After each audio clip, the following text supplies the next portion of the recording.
Awesome. So we are live. I have Marcus New, the CEO and chief entrepreneur at InvestX, which I'm really excited to talk to you today. Marcus, thanks for jumping on today. I'd love to kick it off by understanding your story and what InvestX is, what you've done so far. Yeah, brilliant, Mike. It's great to be here. Thanks so much for your time today. Great to join you. InvestX, really what we set out to do was to look at kind of a couple of very, very strong changes that were happening in the marketplace. One with venture-backed companies that started to stay private longer. You probably heard that theme a few times by now. Although 7 years ago, that was not a popular theme. There was a couple of companies, Facebook being one of them, but that was about it. And to take advantage of what's the dislocation that was happening in the market, in the investment marketplace, as a result of these venture-backed companies starting to stay private longer. How is it impacting the public markets? How is it impacting how investors would be able to invest and create returns in their portfolios?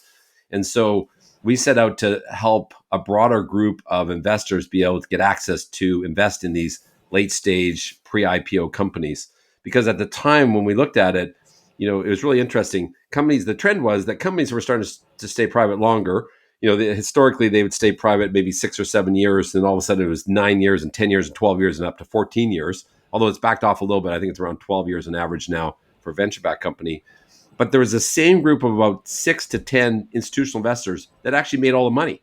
Like, and it was just crazy. You look at it and you say, oh, what's this Series D? No one ever heard of a Series D before, right? Oh, it's Fidelity, Wellington, and T. Rowe there. Oh, and here's another company. What's the Series D again? Oh, it's Fidelity, T. Rowe, and Wellington there, right? And so these same companies were continuing to invest in these companies, and they were making all the profits. So the same, I call them kind of club institutional investors, were making all the money, and we said, look, there's got to be a better way here where we can get more people get access to be able to take advantage of those returns being created in the private markets, versus, in that stage before they go public or maybe have a trade sale, or trade sale meaning M&A transaction.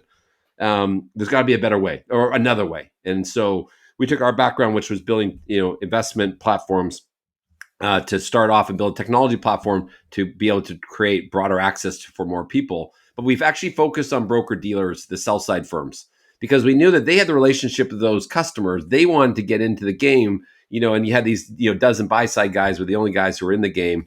And so we said, hey, we got to be able to help that out and solve that problem. So that was really kind of the creation and formation of it, was to help broader group of investors be able to get access.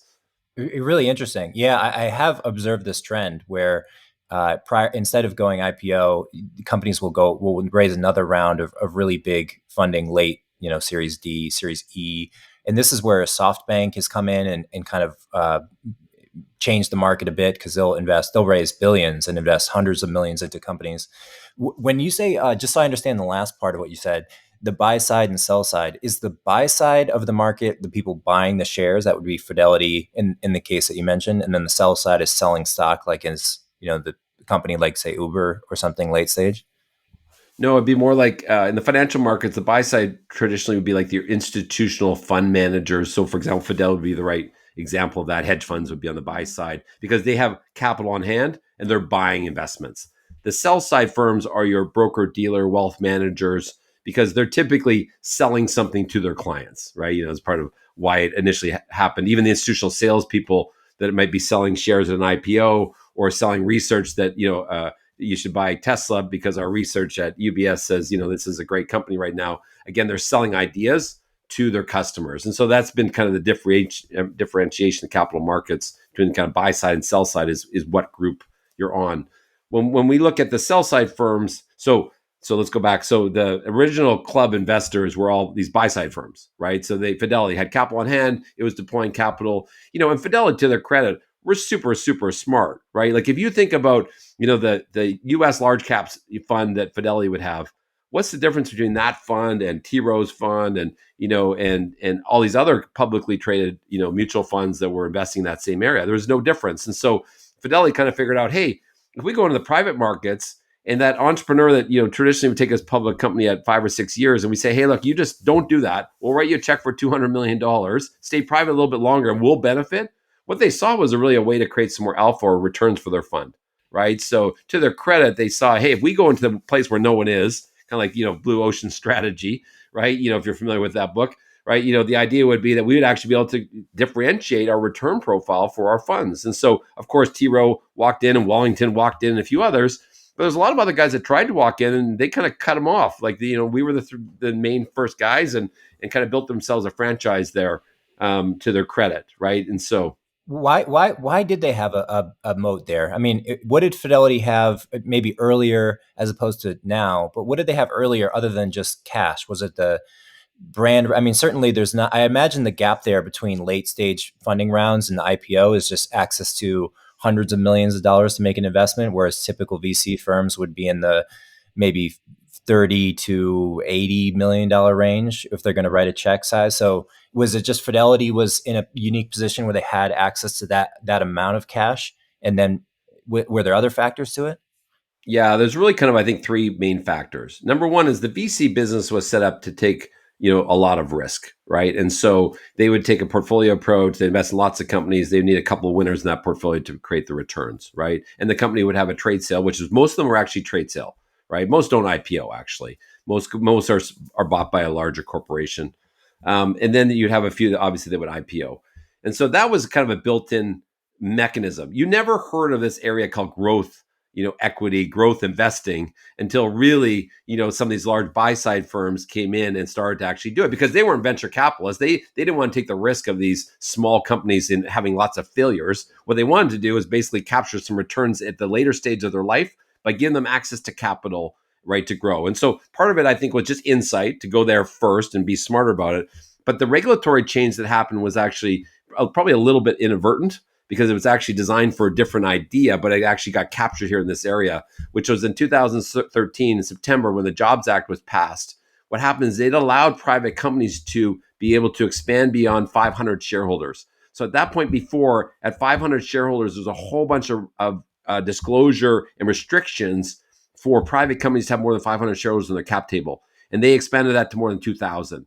And so what that did was say, okay, well, like we were kind of captured here at 500 shareholders, and then we have to look at go public because there's a whole bunch of regulatory disclosure requirements and things you had to do once you got to 500 that you might as well be a public company. And so it kind of forced people down that path where when they went to over 2,000, what happened was they had this big expansion, right, in terms of your cap table. So you could take more money. And think about it from the entrepreneur's perspective, I don't have to go through all this drama and cost and just kind of mind share being spent on going public when I can get a check from Fidelity for $200 million, and a few Tiger Global and a few other guys will throw it in and we'll have $500 million. And I just keep rolling on.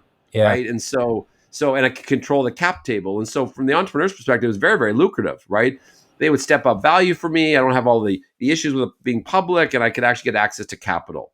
So, but it was really kind of, I think, three things. Number one was, there's insight by some of these buy side firms to their credit, right? Number two was the regulatory change in September 2013, right? That was actually, and as you probably know, the Jobs Act was really set out, which set the whole crowdfunding trend into play, especially as it relates to equity, right? It was really set out to allow entrepreneurs to be able to raise capital in a more efficient way online, right? For their small business to create jobs, right? Hence the jobs, Jumpstart Our Business Startup Act, right? So the idea was to help create jobs, but actually what players like us and other players started to see was really actually how the change in regulation could actually help, growth and funding for larger companies that actually it wasn't intended for initially.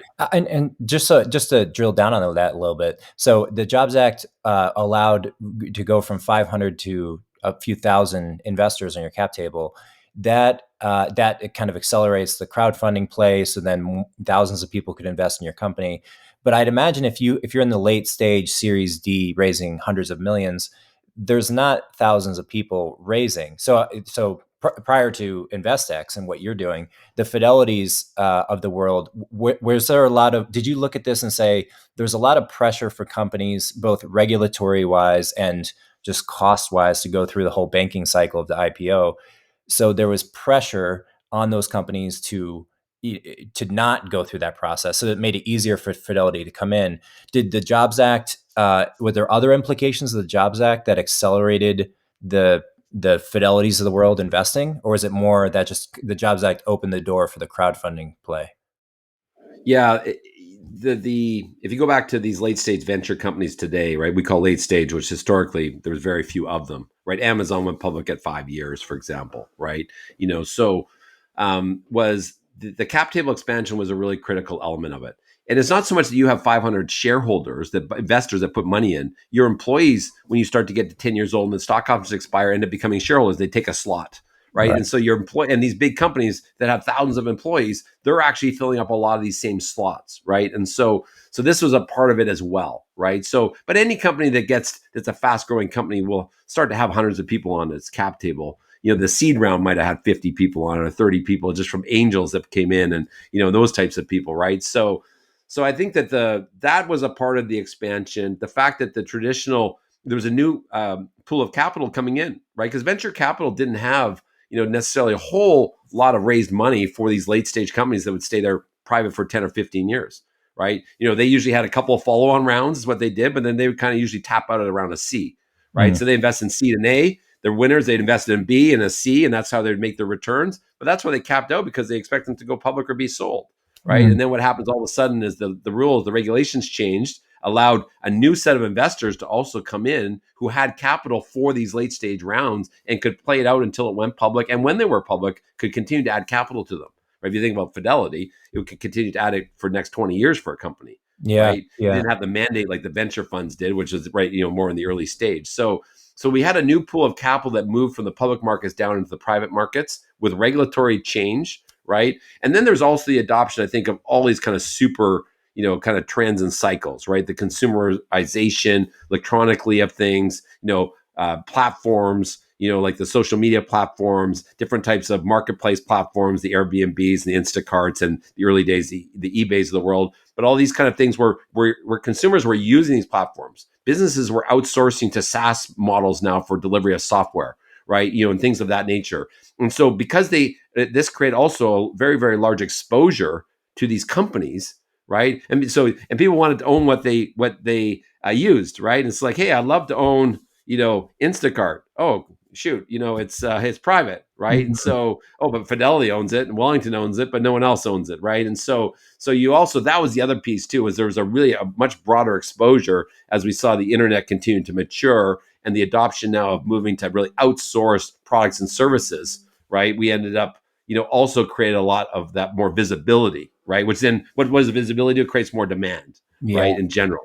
Yeah. So, Yeah. Yeah. I almost think of Fidelities as being, in some ways, because the VC market, the way that works is, and correct me if you see this differently for anything I say here, but I think of VCs as they're going out and they're convincing fairly sophisticated, wealthy individuals to give them money, and then they allocate that capital in exchange for better returns than you would get on the stock market.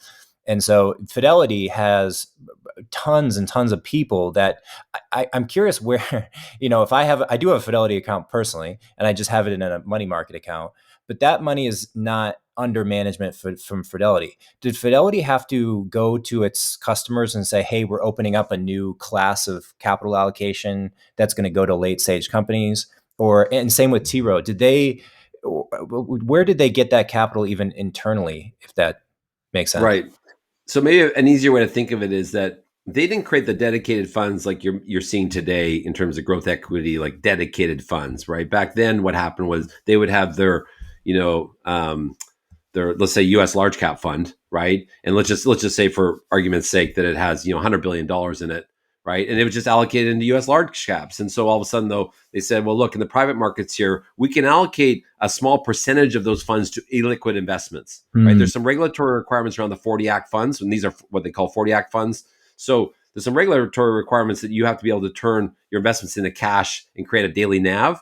But they could take a small allocation of that. It could be 5, maybe up to 10% of those funds into privates. And that's what they started to do. So they just were allocating from their main funds. But again, they were looking at, how do I create differentiated returns against my competitors that honestly, at the end of the day, they all own IBM, right? They all own the same big cap tech stocks in their big cap tech portfolio, right? Because there's only so many to choose from, right? Because as you probably know, and you probably have heard, if you look at in the last 20 years, there's half the number of listings now in the U.S. stock exchanges as there was 20 years ago, right? And so they're all picking from a very small pool, right? And so going into the private markets, with this big sums of capital. Because at the end of the day, venture capital is a niche business. It has always been a niche business in terms of real capital deployed, whereas the broader markets is where all the capital is, right? Right. In general, right? And so now what you're seeing is these things blending together, right? Where the big pools of capital that sit in the public equity markets, in the fixed income markets and all those kind of markets, moving down into the private markets, right? These companies themselves growing up into looking more like public companies in terms of their size, right? Many of these are mid and large cap tech stocks. They're just still private, Mm. right? And so there's this blending of the private and public markets that at the beginning were benefiting a very small group of people. And so that's what we set out to change, was to help a broader group of people be able to get access to their portfolio for this Yeah. asset class. Do you see the general trend being? I almost look at this distinction between private and public as being a regulatory enforced barrier to the average investor into some companies. It's basically the public means any company that's accessible to a public trader, an average trader, and the private means you have to have a unique visibility and you have a accredited network status, accredited investor status to invest in private companies, which means it's often very difficult to get access to those returns as an average investor. And that kind of I mean, I can see the SEC or whatever regulatory body would have oversight onto this, that they want to protect people. They want to protect the average investor from not having access to make bad investments. Therefore, we're going to have some companies be publicly available and we're going to scrutinize them and provide financial reports and everything else. But the private companies are too high risk. So the philosophy here is that the divide across the public and private markets is to say that the average investor can't invest in private companies, or it doesn't have access to those companies. But I think the reality of it, at least in my perspective, is that the big returns on the private side, which are huge, there's great returns in public too, but there may be more and bigger returns on the private side. You're kind of you're almost allowing the rich to get richer and the poor to get poorer. You're separating the opportunity gap between the people who maybe have 10K, 5K, 20K to invest. They're not pouring millions into companies, but dissolving that gap and allowing people to make their own investment decisions seems to be the direction we're going with the increase, with the crowdfunding rules, the Jobs Act allowing more people on the cap table. Do you agree that we're sliding in a direction of dissolving that line between private and public companies and giving people access to private companies? I would say that we're doing that with some breakers, right, for Mm. safety. So to your point, the SEC has come out and talked about the fact that some of this gap, the wealth gap, the disparity that's happening between kind of regular people and the wealthy, has been access to product, right? Mm. To your point, if you're accredited, which is 3% of the U.S. investing population, right, or qualified purchaser, which is like less than 1%.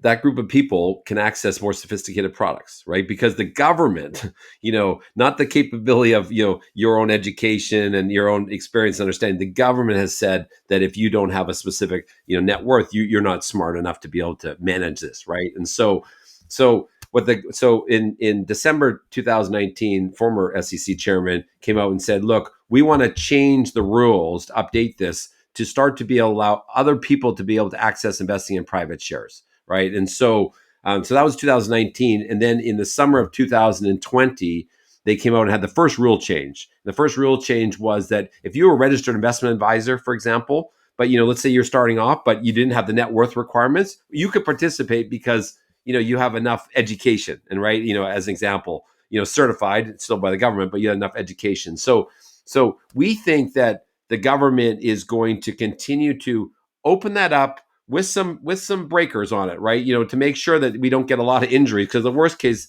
thing is that someone with a very small amount of money puts it all into illiquid stocks. They don't really understand the risk. They can't get their money out for a car or a payment on a house or something like that, right? For example, and it really affects their lives, right? Or unscrupulous people sell them very, very high risk investments, which is traditionally, private companies have been traditionally a high risk investment.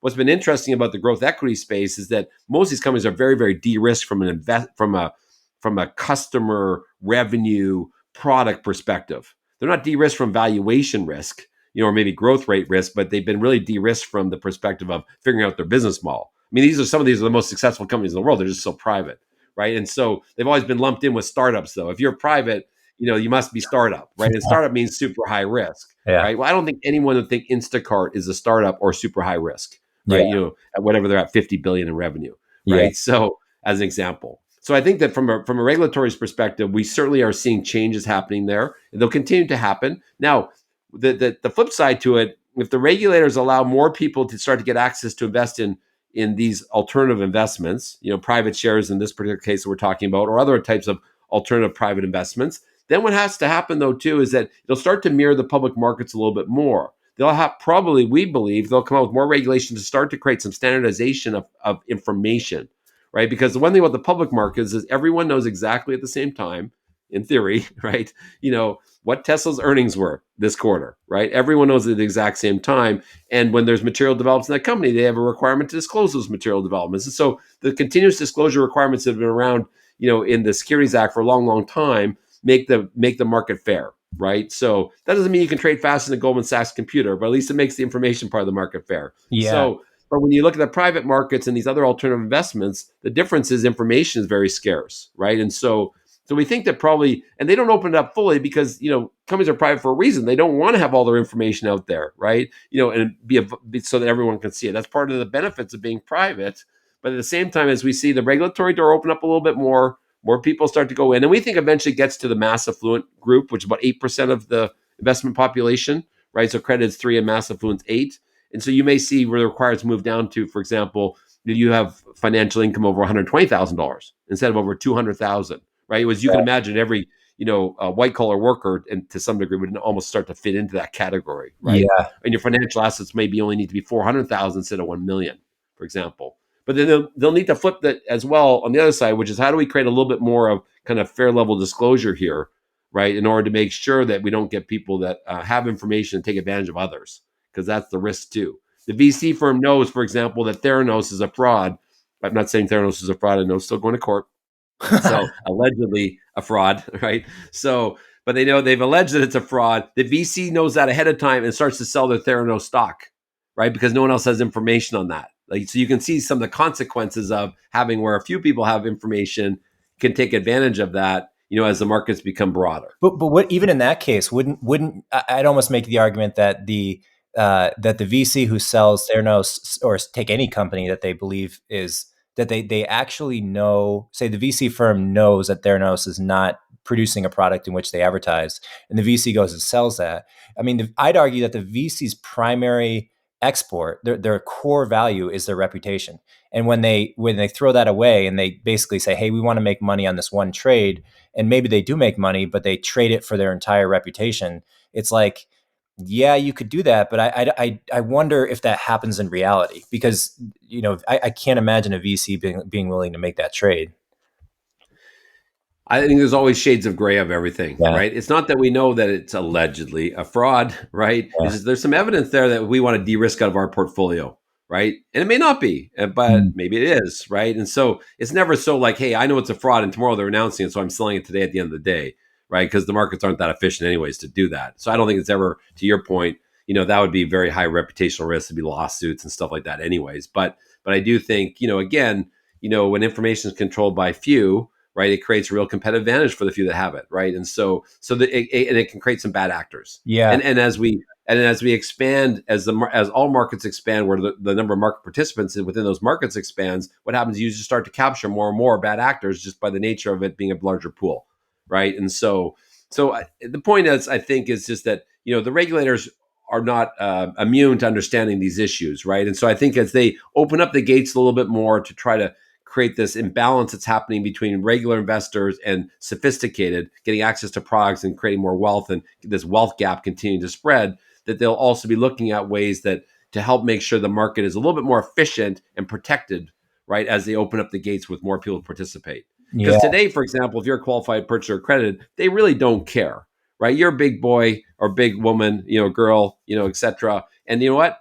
You make a mistake, that's up to you. That's why we have these accredited rules. We're trying to really protect retail guys from having problems in the market, right? You're on your own if you want to make those decisions, right? But as they start to open it up, they have to be careful. And it seems like I'm thinking about from the regulator's standpoint, the thing that they're trying to optimize for because I'd imagine they're operating within their own logical framework. They have their own incentive system, and they don't want people to be.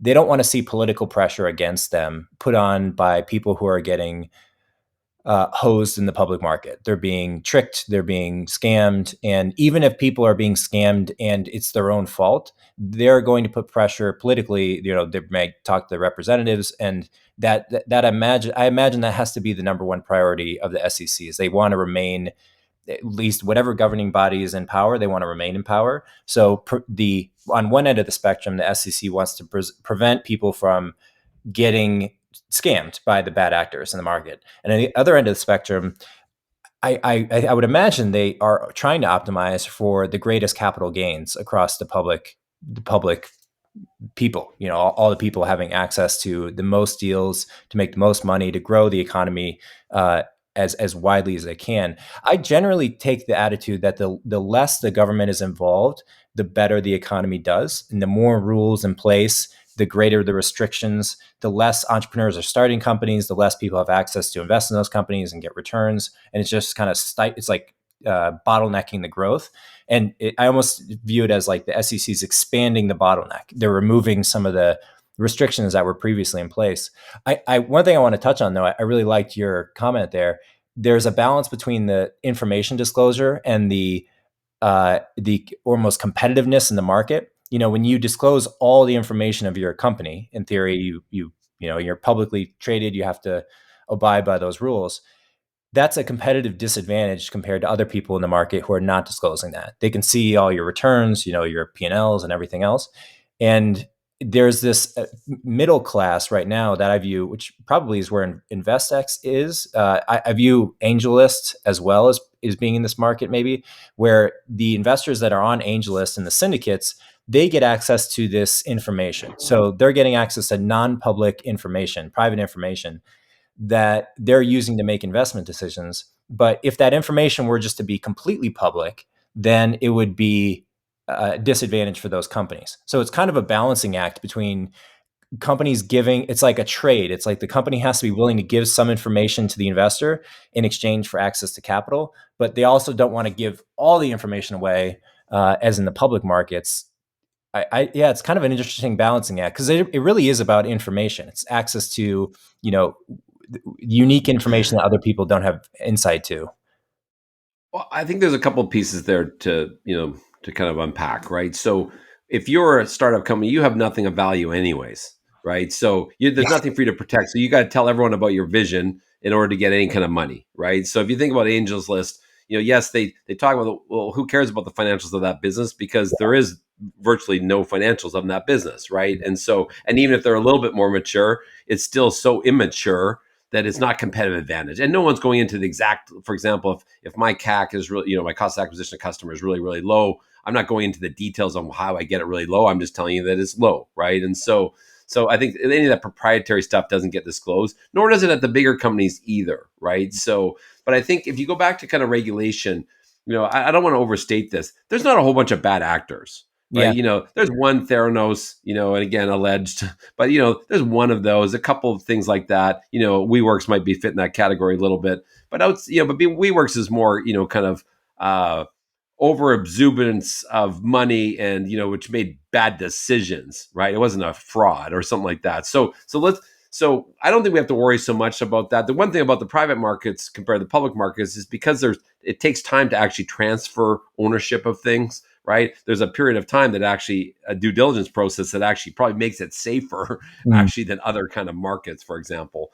But I think when you go back to the regulatory bodies, they want to protect people, which is great, which is why at InvestX, for example, we work with the sell side firms versus go to investors direct. And the reason why we work with the sell side firms is because your advisor then can help you with, is this a suitable product for you to put in your portfolio, right? Is this something that would actually make sense for how you're trying to manage risk in your portfolio, right? And they can be your counselor or your helper, or your advisor, right, to help you do that, right? And so you can get access to the product, to this asset class, but you can do it in a way where it really is probably from a regulatory perspective the best way to do it, right? It's when individuals come and start to make a lot of decisions when they're not sophisticated is really when you see a lot of disappointment, where here you've got your guidance of your advisor. Now, that doesn't help, firms that don't have advisors, right? So if I'm only dealing with Schwab or Robinhood or something like that, obviously that's a little bit different. But I think the most natural step where most of the capital for investors is sitting at sell-side firms, they can be part of the process to help guide the investor to make the right decisions and to see whether investments are the right investments for them.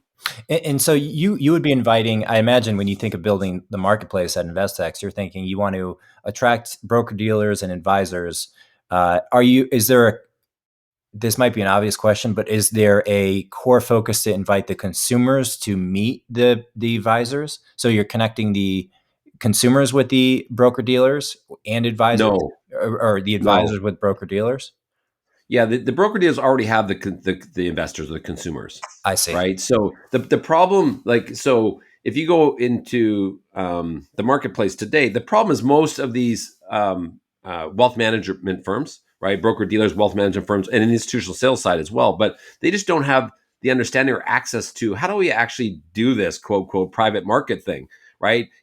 Like we don't have our own dedicated teams. We understand it intellectually, of course. We see what's happening there, but how do we do that in a compliant way, right? Mhm. Because compliance is the number one issue. I joke internally, number one issue at the broker dealer is compliance. Number two issue is compliance. Number three issue is compliance, right? And so what we really work to do is to create a compliant driven platform that allows them then to be able to offer this asset class to their customers in a compliant driven way, right? That manages risk and governance and regulatory and all those kind of legal issues, for the dealers, right? Because the best way for people to add access to this asset class to their portfolio truly is through their wealth manager, right? Mm. Because this is a sophisticated product still. It's private. It has certain risk related to it in terms of lack of liquidity that regular investors just have never been involved with, so they don't deeply understand it, right? And so being access to the advisor can really help them to get a better understanding. And then over a few years and a number of investments, they'll be better at it themselves, just like they were in the public markets too,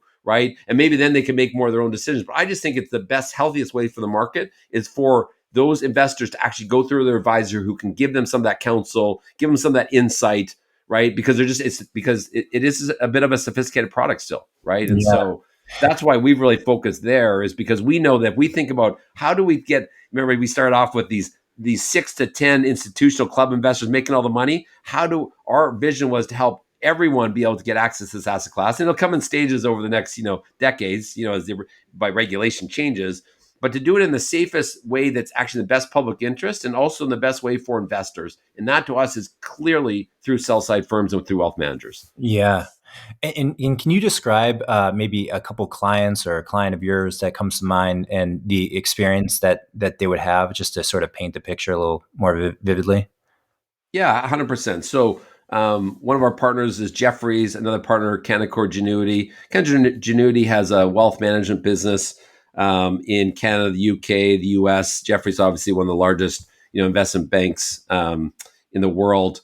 And so, from let's just use Canaccord for example, because they have a large wealth management practice. So, so we have different types of products that are available for them to add this asset class exposure to their portfolio managers, to their customers, right? Through their portfolio managers, through their financial advisors. And so now, unfortunately, as we've spoken about earlier, it's really, dedicated only to accredited investors and higher today, Mhm. right?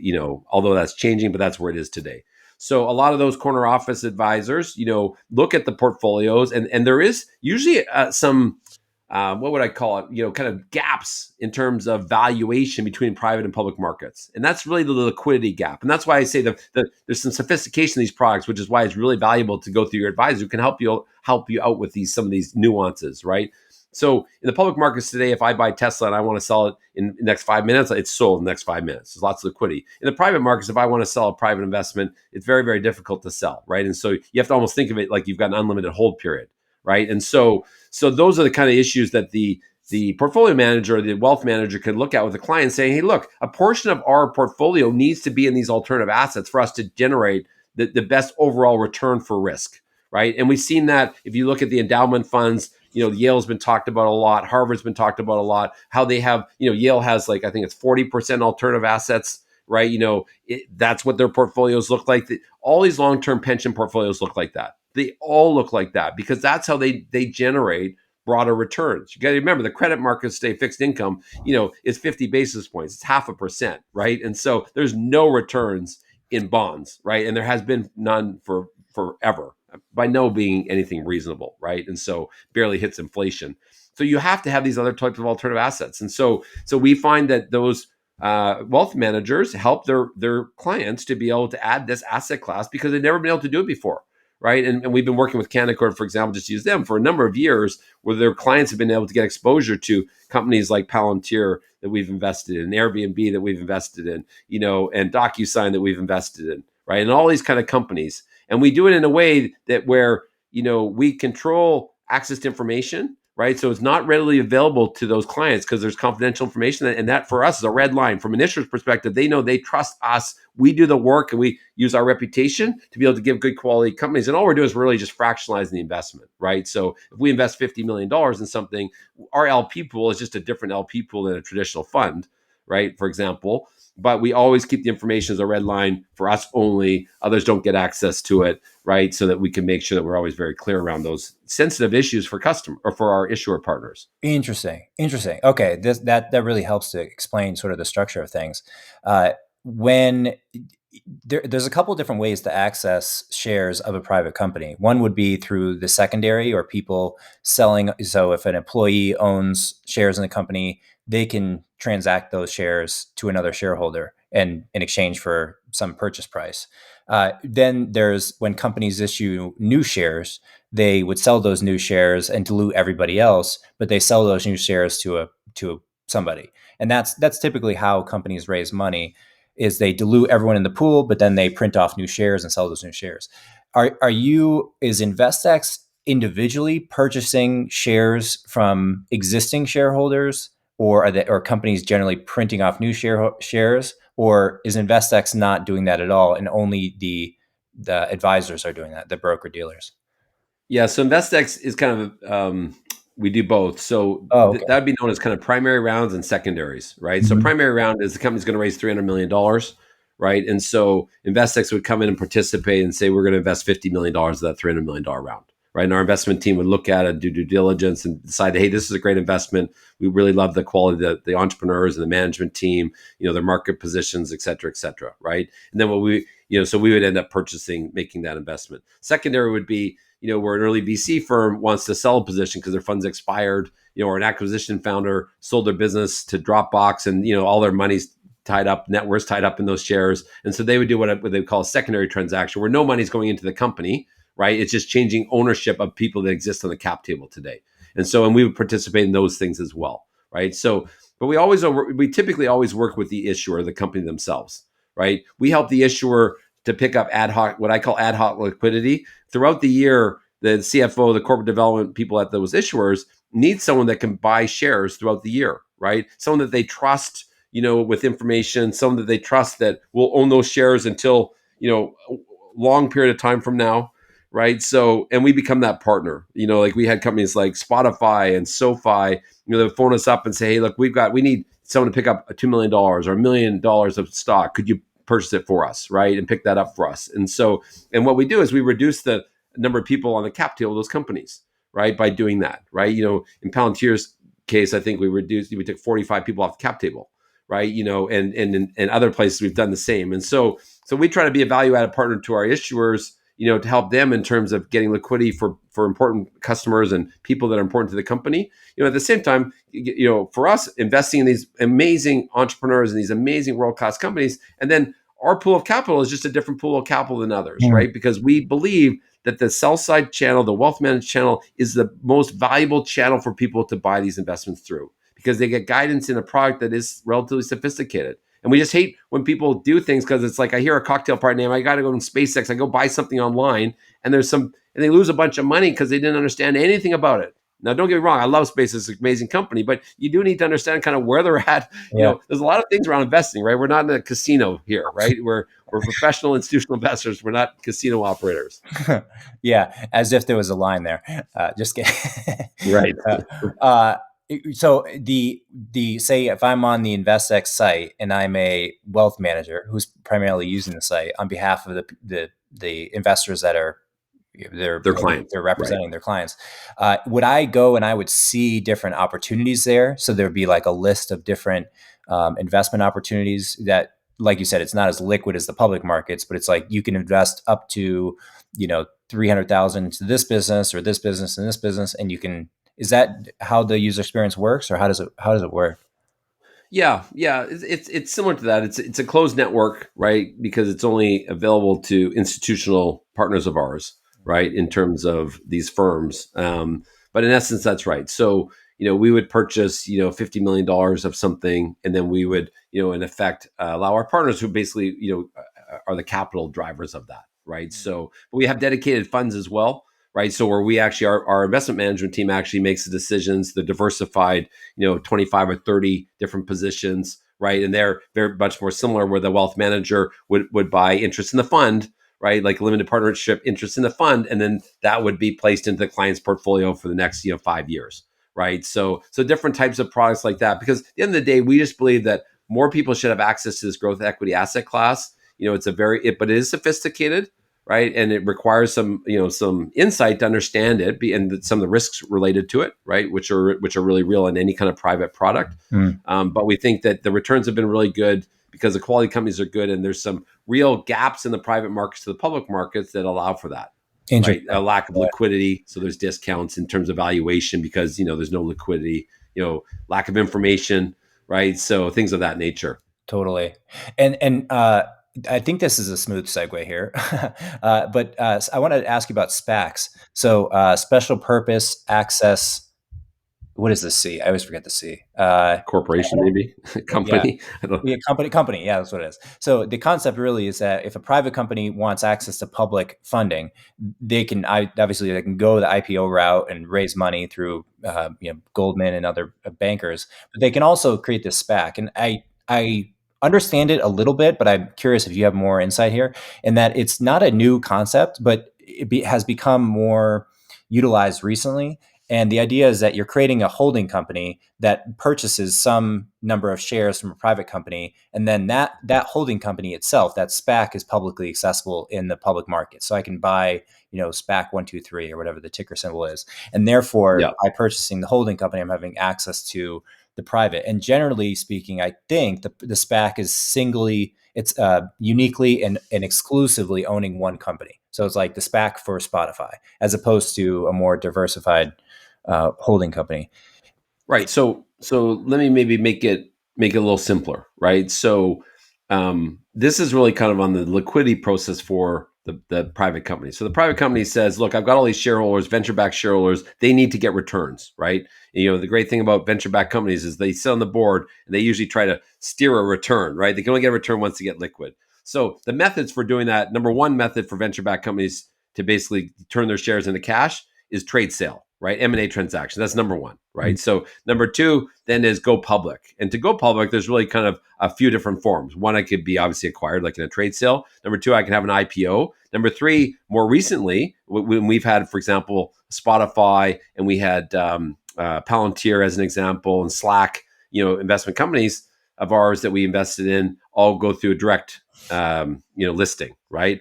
The third one is a SPAC, blank check company, reverse merger. It used to be called, we're merged with a shell.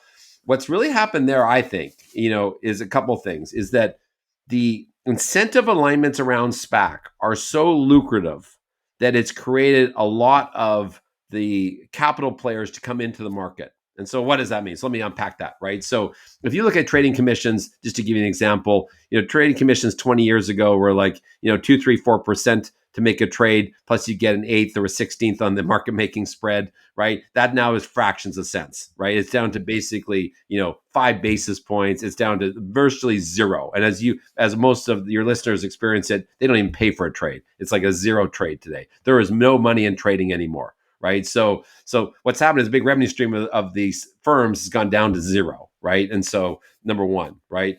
Regulation is also causing other areas of their business, like research, to become more and more expensive, right? In terms of disclosures around it, investment banking business, all that kind of stuff. So again, more pressure on a lot of the revenue streams of these companies, right? And so what SPACs did, the change in SPACs, I think, because SPACs have been around a long time, some version of it, was this really kind of call.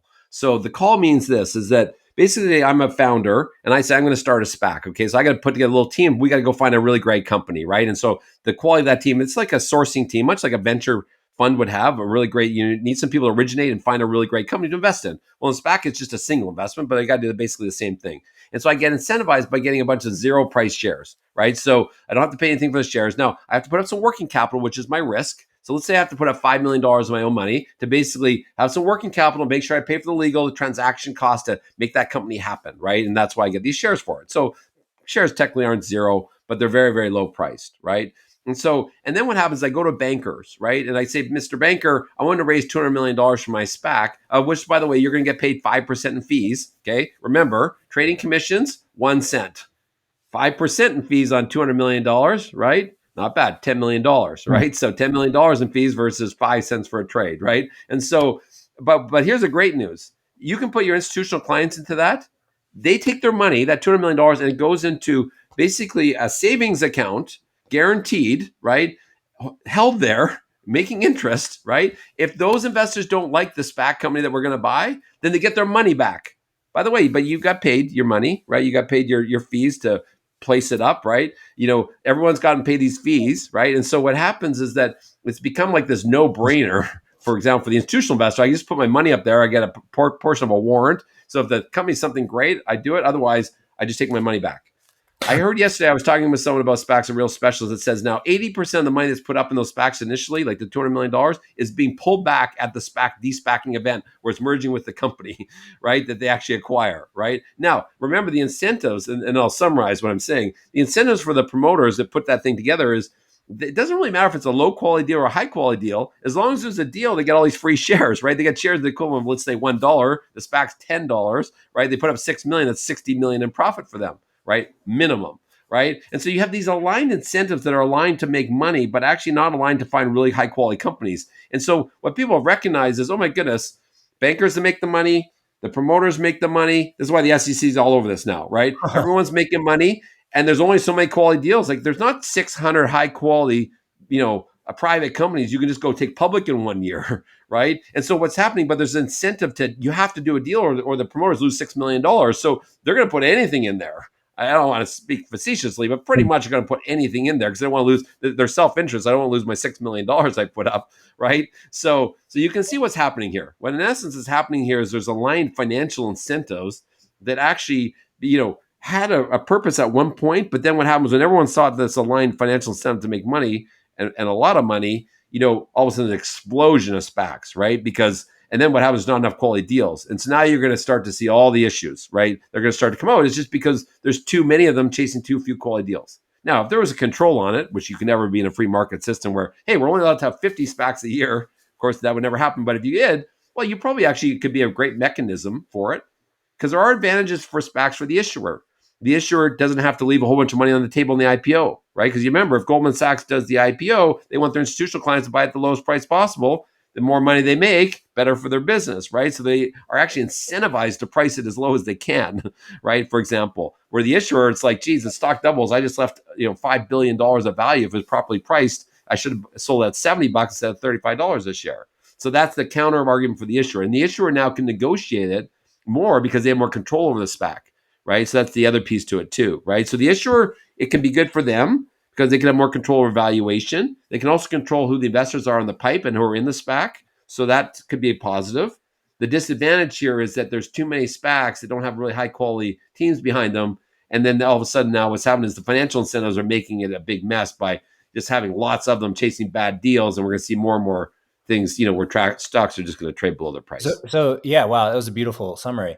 It certainly filled in some gaps, but it presented some new ones for me. So I want to ask you. So the issuer in this case is the issuer of the shares, which is the company, Spotify.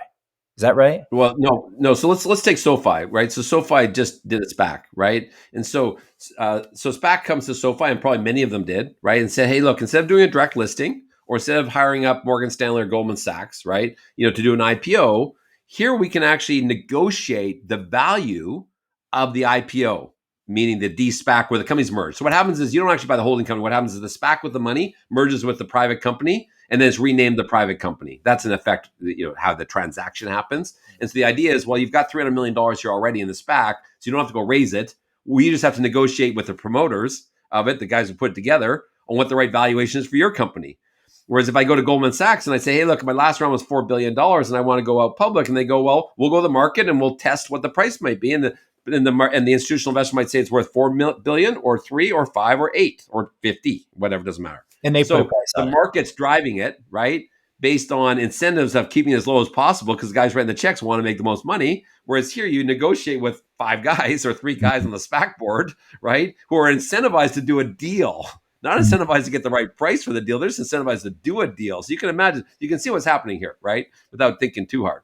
Yeah, yeah. So this becomes misaligned because the people who create the SPAC are not the ones who are investing the majority of the cash. Like you said, they're putting some cash into it, but the majority of it comes from not their capital. It comes from bankers. Well, it doesn't. Yeah, so very little comes for them. It's not so much a misalignment because you still have to have valuation that's working. Because otherwise, if it's too far out of whack, the people that put the 200 million in are going to. They have a right to get their money back at the de-SPACing event, right? So they can say, look, that's way too high valuation. I can't make any money. I'm going to take my money back.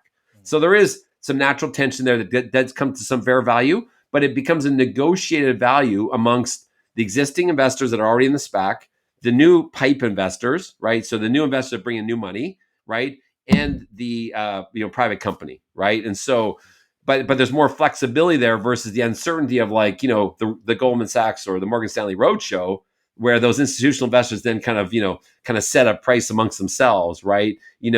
Whereas here you get a more negotiated price, and usually that benefits the issuer, which is why the issuer wants to do it, right? Because he thinks that, hey, I don't leave $30 a share on the table because it opens up at 60 and I priced at 30, right? That's not fair either, right? So there is a counterbalance to that piece. That's why the direct listing is really interesting, because it to some degree actually, is almost a combination of in the middle, creates some fairness where the market just prices. But the direct listings don't usually work if you have to raise money, right? And most companies need to raise money, which is why they need either a SPAC or they need an IPO, because they need to put the capital in place.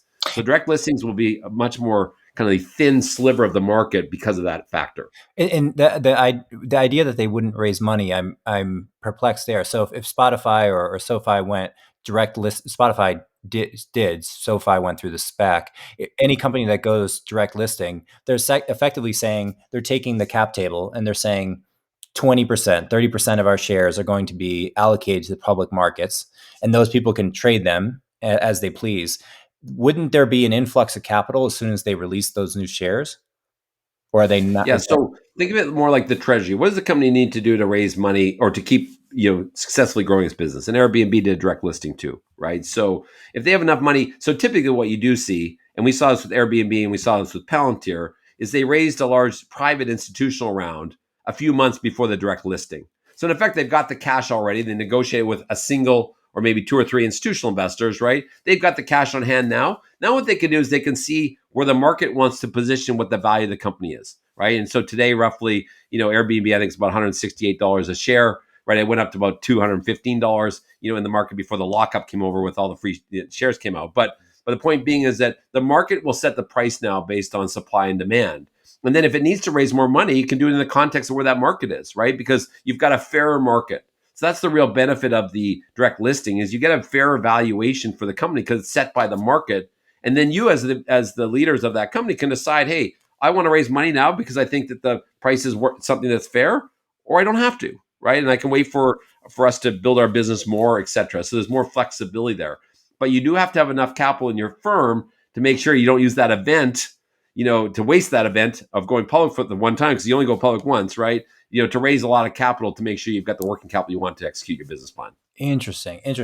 So thinking about these 3 approaches, and then we could move towards closing, but it's so interesting. So the if you go direct listing, the SPAC, and then if you raise money and go through an IPO, is there certain triggers that make one choice obvious versus the other? If I'm a company, is it the size of the company, the consumer appeal, or just the general ability to raise in the public, or their urgency to raise capital? Or is it still kind of, they're still very comparable and it's still kind of not certain which is the best route for companies? They all have their advantages and disadvantages. Our belief is that the direct listing route is the best route for the issuer, and probably for all parties involved. It's probably the best route, right? Now, it's the hardest route to do. And the reason why it's the hardest route to do is you really need two things. One is you need to have enough capital on your balance sheet that you don't need to raise money at the direct listing. Okay, so that's number one, right? And then number two issue is that you do to some degree need to have some type of consumer awareness or investor awareness of your business, right? Because if you don't have someone walking around and showing you the institution, they've never heard of your company before, you're not going to have a very successful trading market, right? Which is also really, really important part of being public, which is why you're public, right? And so that narrows it down to the number of companies that can do it. But I'm really interested. I know the New York Stock Exchange, has spent a lot of time here working to change the SEC rules and regulations to allow for this to be more commonplace. And I think it's a really ultimately one of the fairest methods for actually that happening overall, right? So, but with that said,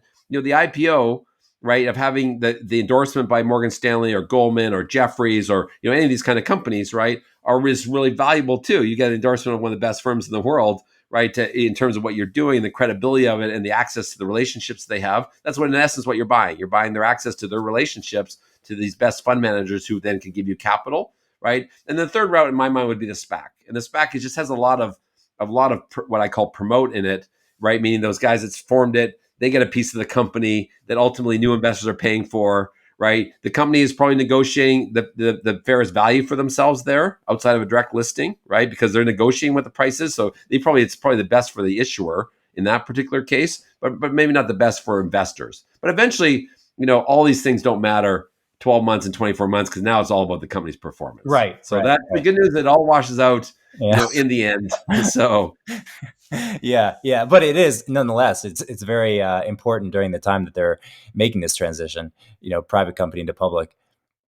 absolutely. And I think overall, I mean, that's really the kind of summary of it, I think, is that, what is absolutely 100% for certain, right? Number one is the private markets are vastly larger than the public markets, but the public markets and the private markets are coming together, and they have been for a number of years, really since 2013, right? The regulators passed something, didn't understand the overall effects of how it kind of trickle its way through this ocean of investing, but they are coming closer together, which is the exciting part for everyone, right? Is that there's more access to more products that will help people to achieve their overall long-term financial objectives and goals for themselves and their families, right? And I think that what we really recognize is that will continue to happen, and the more that we can be a part of helping that ecosystem, from helping the issuer to solve some of the issues that they need to solve for helping make sure that when investors do invest, they do it in the best way, our belief, the best way possible, by working with their advisor to make sure they understand the risks and the issues related to these more sophisticated products, will make for a really, really healthy environment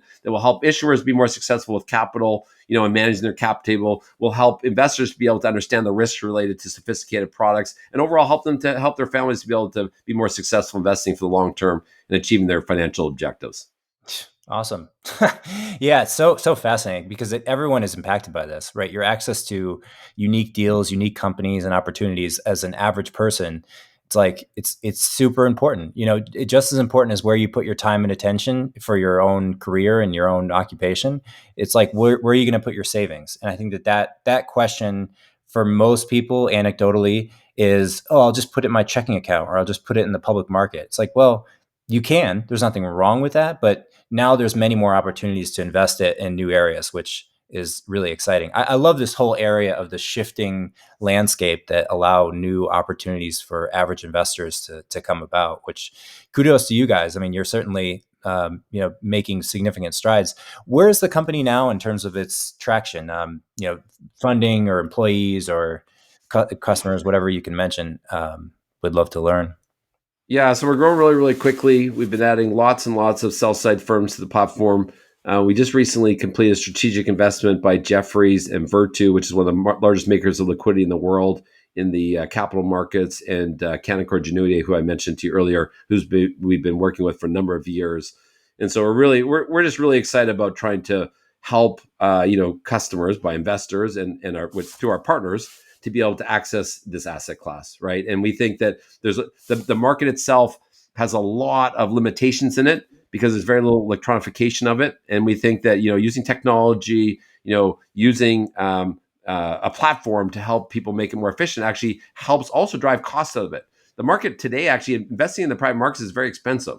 It's very, very expensive because it's kind of hand-to-hand combat. It's telephone market. As a result, people charge a lot of money, and we think that we can lower fees dramatically. In fact, we believe we can lower fees in this market by 80%, by using electronic platforms and helping people to connect directly to it versus, the way it's being done today, which for customers at the end of the day is what matters and is real valuable to them. Access, making sure they have fair pricing, right, and making sure that they can, achieve some of their portfolio objectives.